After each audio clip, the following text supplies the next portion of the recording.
Hi guys! So I really enjoyed doing my August reading wrap up last month. I loved looking back over the books that I read and thinking about how I'd rate them.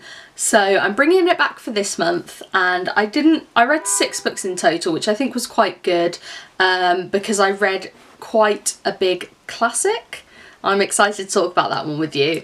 I'm going to kickstart things off with talking about books I read on my Kindle. So I read 2 books on my Kindle last month, which I think was more than I did last month. The first one was Hunger by Knut Hamsun. Basically, this was a really depressing read, if I'm honest. I'm probably going to give it 3 stars or 2 stars.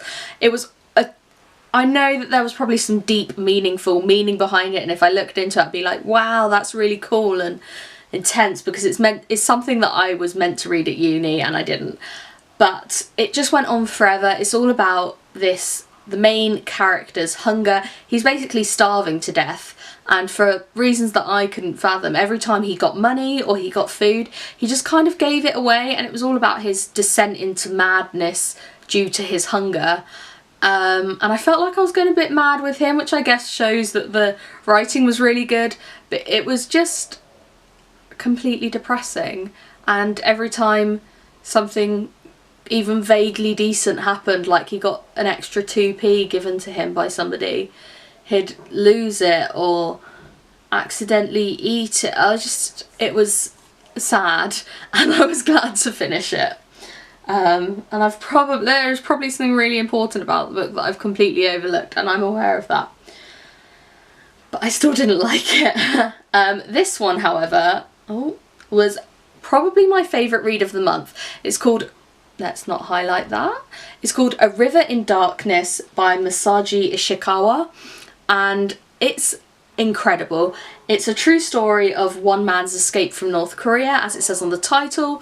It's basically, Masaji was born in Japan, and he had a Japanese mother and a Korean father, and his Korean father wasn't very nice. It got to a point where in Japan, people of Korean descent back in, I think it was like the 50s at this point, they were treated as kind of second-class citizens, and North Korea, well, Korea had split up into North Korea and South Korea, and North Korea was kind of creating all this propaganda about repatriation and how if you come back to your country, you will be treated as the kind of top class of citizen. You'll get great education, there'll be food, because a lot of like Korean immigrants in Japan were struggling for money, they were also struggling for food. And it was basically kind of sold to them as this paradise, and Masaji's father decided that the family would go over there. So it was him, his mother, father and 2 sisters, I'm pretty sure, and they get there and basically everything's a lie. His mum's completely vilified for being Japanese, she's not allowed to speak Japanese, she can't speak Korean, and she's in a really shit situation. The whole family basically have no money, they're treated like absolute garbage, and there's no way out, and it's living in this society that's filled with terror, where like one step out of line gets you killed or gets you beaten up, and it's just, he basically obviously ends up escaping, which is in the title, but it's such a heart-wrenching tale, and it was so kind of terrifying to read, but it's something that I think is so important, and I'm so in awe of him actually coming out and being brave enough to write this, because it's just incredible. But yeah, it was upsetting and it was harrowing, but it was quite short, and I just loved it so much. It was just such an important read. It's one of those things that I think everybody should read. Right, on to a bit of a lighter one, is I Was Dead for 13 Minutes by Sarah Pinborough. I'm pretty sure I didn't include this in last month's one, but if I did, then I'm sorry. This I loved, but I guess the ending I was so gutted. It's a YA thriller, and it's all about a girl that basically is found in a river, and she wakes up after being dead for 13 minutes, and she wants to know what's gone on. She doesn't have any recollection of it. And it's told from the perspective of her best friend, whose name isn't on the back. Well, her childhood best friend, and when they grew up, the girl that died and came back to life, got really popular and kind of moved away from her old childhood best friend and reunites them. But there's loads and loads of twists. I didn't see everything coming. And I just had an inkling about the ending, but I was just like, that could never have happened. And it did. But yeah, I would definitely recommend it. It was just like quite a nice, it wasn't too short actually, which sometimes I find YA novels a bit too short, and I go through them too quickly and then I'm left like, I wanted more. But this was good. Yeah, I would recommend. And I'd probably give it 4 stars, I think. This this is gonna be like another 2-star. It wasn't a great month. It is the Chalkpit by Ellie Griffiths. It's a crime fiction novel, and I don't read much crime fiction, but when I do, I usually quite enjoy it, and this one just went on forever. It's all about these basically homeless people start being killed, or they go missing and nobody really knows if they're dead.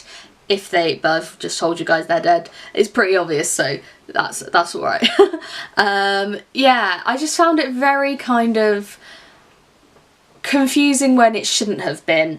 There were, I think, 4 or 5 main characters, and the story was told from different perspectives, but I kept getting confused between the main characters, which shouldn't happen.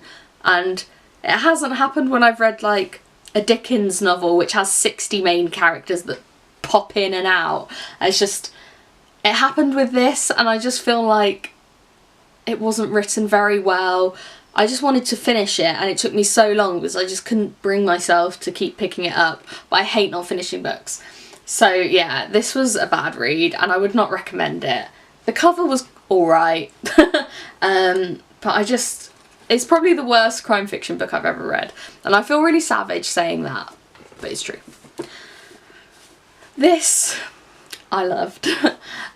This is the book that I was speaking about earlier that took me quite a long time to get through. It's 1984 by George Orwell. I love this cover, or at least I did until I destroyed it. I like got stains, it got wet. Like, how do I always do this to nice books? But I read this at the same time as I was reading The River in Darkness. Basically, I read on my Kindle before bed, and I read normal kind of physical books during the day, and this was alarmingly similar to what happened in A River in Darkness. Basically, it's a dystopian novel written in 1948, set in 1984, where your TVs listen to you, which happens now. Any kind of like devices, any electronic things listen to you. The party controls everything. It controls thoughts. It keeps everybody under control. It keeps them in there. There's no kind of like social movement between classes, and that was very similar in terms of like this overarching party. And they've got Big Brother, and Big Brother was kind of similar to the political leader in North Korea at the time. It switches halfway through the book because one of them passes away. And yeah, how like Big Brother is kind of, everything's done in Big Brother's name, and it's basically about a guy called Winston Smith who rebels in his own thoughts, and thought crimes are kind of one of the worst crimes. But it's basically how his job is whenever the party changes what they're doing. So for example, if the party is either at war with East Asia or Eurasia, and if they're at war with East Asia, they want everybody to think they've always been at war with East Asia. So Winston's job is basically to go back through all the newspapers and all the kind of written records and change it. He's one of like many people that does this, but he changes it to wipe out any mention of them ever being at war with Eurasia instead. And it's so thought-provoking. It's something that everybody should read, and I put off reading for ages because I didn't want to be disappointed, and I wasn't. It was amazing, and I think I'll give it 5 stars. And finally, I'm hoping my camera holds out for this because it is, I just don't even know what you're doing. Please stop. This is Everything Everything by Nicola Yoon, and I so wanted to love this, like I really did, but I think I'm gonna have to give it 3 stars because it was slightly too short in my opinion. Like I wanted more. I found the relationship in it really cute, but the storyline, I completely guessed the storyline from the beginning, which I don't do very often. I feel like I try to live in the moment of the book and not think about what might come ahead. But I just couldn't help but think it's just... It was just like wildly unrealistic. It's all about a girl called Maddie who's allergic to basically everything in the world, and she's confined to her house, and she always has been, and it's all kind of fine. She lives there with her mum and her nurse until a boy moves in next door called Ollie, and her and Ollie start talking over like IMs, and eventually like she wants more basically, and she gets more, and it all goes downhill. I really don't want to spoiler it too much, but it was very predictable, and I don't know, I felt it lacking. The only thing that I did quite like was the fact that it's quite